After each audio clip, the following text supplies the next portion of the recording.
रानी के कहने पर राजा इंद्रद्युम्न ने अंततः मंदिर का द्वार खोल दिया। द्वार खुलते ही सभी भीतर गए, किंतु वहां वह वृद्ध शिल्पकार कहीं दिखाई नहीं दिए। वे अंतर्धान हो चुके थे।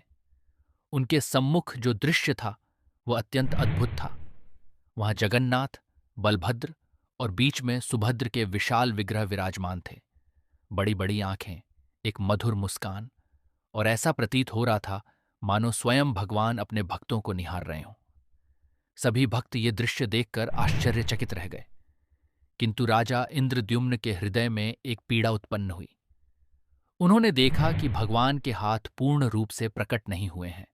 उन्हें ऐसा लगा मानो उनकी असहिष्णुता के कारण ही विग्रह का निर्माण अधूरा रह गया हो।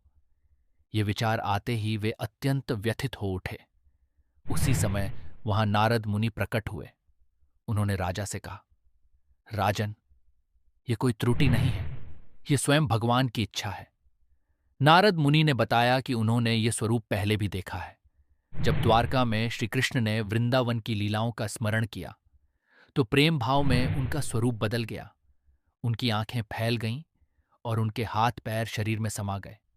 इसी दिव्य भाव में जगन्नाथ, बलभद्र और सुभद्र प्रकट हुए। ये सुनकर राजा इंद्रद्युम्न का मन शांत हो गया और उन्होंने समझ लिया, ये स्वरूप अधूरा नहीं बल्कि भगवान के प्रेम का अद्भुत प्रकट रूप है। हरे कृष्ण,